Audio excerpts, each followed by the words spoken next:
Welcome সবাইকে শিব ঘোষ ব্লগে একটি নতুন এপিসোডে। আজকে আমরা দেখব যে কীভাবে পলিথিন দিয়ে বা ট্রিপল বলে যেটাকে, সেটা দিয়ে একটা লোড গাড়িকে কাভার করতে হয় যাতে তার মালগুলি চলার সময় রাস্তায় না ছিটকে পড়ে। দেখলেন পলিথিনটা উপরে দিয়ে দেওয়া হয়েছে। তো এখানটায় সেই দড়িটা আছে, সেই দড়িটা দিয়ে গাড়িটাকে পলিথিনের সঙ্গে বাঁধা হবে, সেটাকে খোলা হচ্ছে।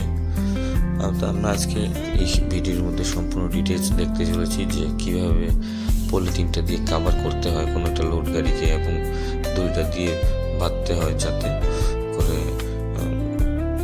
লোড যে বোঝাই মালগুলি থাকে সেগুলি না পড়ে। দেখুন এখানে ছাই লোড করানো আছে। আগের ভিডিওতে আপনাকে দেখিয়েছিলাম কীভাবে ছাই লোড করতে হয়। এখন দেখাবো কীভাবে ছাইগুলিকে বাঁধতে হয় পলিথিন দিয়ে, যাতে করে রাস্তায় পথ চলতে যে মানুষ আছে তাদের কোনো সমস্যা না হয় এবং মালটাও ঠিক মতো জায়গায় করে পৌঁছে যেতে পারে। তো এইভাবে আমরা প্রথমে পলিথিনটাকে উপরে দিয়ে পলিথিনের ভাঁজটাকে খুলে উপর থেকে পিচ পর্যন্ত লম্বা একদম ফুল রাউন্ড করে দেবো, মানে পলিথিনটাকে একদম খুললে ছড়িয়ে দেবো। দেখুন পলিথিনটা লম্বায় খোলা হয়ে গেছে এবং ওইটাকে খুলে ছড়িয়ে দেওয়া হচ্ছে। তো এখানে 2-3 জন লোকের হেল্পের দরকার, আমিও হেল্প করলাম। তো দেখুন এখানে উপরে একজন আছে, নিচে 2জন। তো পলিথিনটাকে খুলে ছড়িয়ে দেওয়া হচ্ছে যাতে করে সবটাকে সুন্দর করে কাভার করে বাঁধা যায়। তো একটা ফোল্ড খোলা হয়েছে, আরেকটা ভাঁজ খুলতে হবে। তো এই যে আরেকটা ভাঁজ খোলা হয়ে গেছে। তো এবার ডান দিক বাঁ দিক সবটা দিকের থেকে মোটামুটি ঢেকে গেছে গাড়িটা। তো এখানে দেখা যাচ্ছে একজন দড়িটার একটা মাথা এখানে বাঁধছে। তো দড়িটার একটা মাথা এখানে শক্ত করে বেঁধে তারপর এটা দিয়ে ঘুরিয়ে ঘুরিয়ে গাড়িটাকে পলিথিন সহ বিভিন্ন দিকে বাঁধতে হবে, সেটা আমি আপনাদের দেখাচ্ছি। দেখুন এভাবেই করতে হয়। এবং যত সমস্ত গাড়ি আপনারা রাস্তায় দেখেন যেভাবে এগুলি গাড়ির বডিটা পেছন দিকে পলিথিন দিয়ে বাঁধা থাকে, সব একইভাবে বাঁধা হয়। এটা ছোট গাড়ি হোক বড় গাড়ি হোক, এই যে দেখুন এইভাবে বাঁধা হচ্ছে। একইভাবে আমাদের সবাই এগুলিকে এইভাবে বেঁধে এগুলিকে চালাতে হয় যাতে করে কোনো রকম মালের নষ্ট না হয়, জিনিসের নষ্ট না হয় এবং রাস্তায় পথ চলতে মানুষের কোনো অসুবিধা না হয়। তো এইভাবে ডান দিক থেকে বাঁ দিক থেকে ডান দিকে এইভাবে টেনে, দেখুন এইভাবে টেনে, তারপর এইভাবে টেনে বেঁধে টেনে ওইদিকে নিয়ে আবার এইভাবে টেনে বাঁধতে হয়। এই যে এই জায়গাতে এইভাবে টেনে হুকের মধ্যে লাগিয়ে দিতে হয়। হুকের মধ্যে লাগিয়ে দিয়ে তারপর এই জায়গাতে ধরে এভাবে টান দিলে জিনিসটা টাইট হয়ে যায়। তো তারপর এইভাবে ওভার দিয়ে আবার করে বেঁধে, এভাবে দিক দিয়ে আবার করে বেঁধে এভাবে করে জিনিসটা করতে হয়। আমি আবার সব দর্শক বন্ধুদের, সব ভিউয়ারদের অসংখ্য ধন্যবাদ জানাই যারা আমার চ্যানেলটিকে সাবস্ক্রাইব করেছেন এবং লাইক শেয়ার করেছেন। আর যারা এখনও করেননি তারা অবশ্যই সাবস্ক্রাইব করে নেবেন, লাইক শেয়ার অবশ্যই করবেন, যাতে করে আমি নতুন আরও অনেক কন্টেন্ট আপনাদের শেয়ার করতে পারি।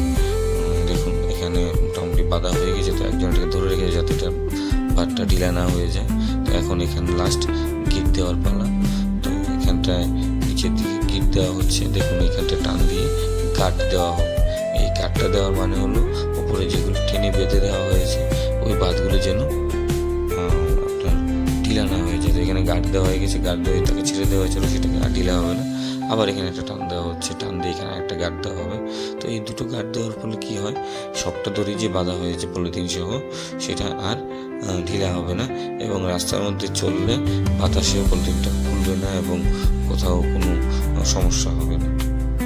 তো সবাইকে অসংখ্য ধন্যবাদ যারা আমার এই চ্যানেলটিকে সাবস্ক্রাইব, শেয়ার এবং লাইক করেছেন। আর যারা করেননি তারা অবশ্যই করে নেবেন, এতে করে আমি আপনাদের আরও এরকম কন্টেন্ট শেয়ার করতে পারবো, আরও এরকম ইম্পর্টেন্ট কাজের জিনিস আপনাদের দেখাতে পারবো, যেগুলি আপনারা হয়তো দেখে থাকেন, সবসময় আপনাদের চোখের সামনে দিয়ে চলে থাকে, কিন্তু আপনারা বুঝেন না, জানেন না যে কীভাবে করতে হয় বা কীভাবে এগুলি করা হয়। তো আপনাদের নলেজে এতে করে অনেক গুণ বেড়ে যাবে। তো এইভাবে দেখুন, এইভাবে কমপ্লিট এখানে আমরা গিট দিয়ে এভাবে পেছন দিকে পাথর করে এনে এদিকে আবার নিয়ে আসতে হয় যাতে পেছনটাও বাঁধা হয়ে যায়। এইভাবে পেছনটা, এই যে দড়িটা এইভাবে ধরলাম, পেছনটা বাঁধা হয়ে যায়।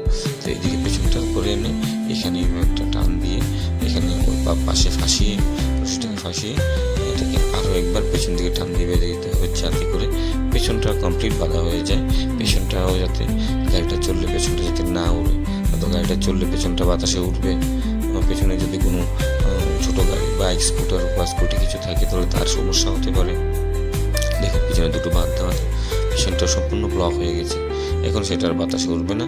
আরও একটা দেখুন ডান থেকে বামে আরও একটা পেছন দিকে নিয়ে যাওয়া হয়েছে বাঁধ। তো এখানটায় বাদ দিয়ে এখানে গিয়ে আরেকটা আমরা করে দেবো গিট। তো অসংখ্য ধন্যবাদ সবাইকে, এখানে গিটটা দিয়ে দেওয়া হচ্ছে।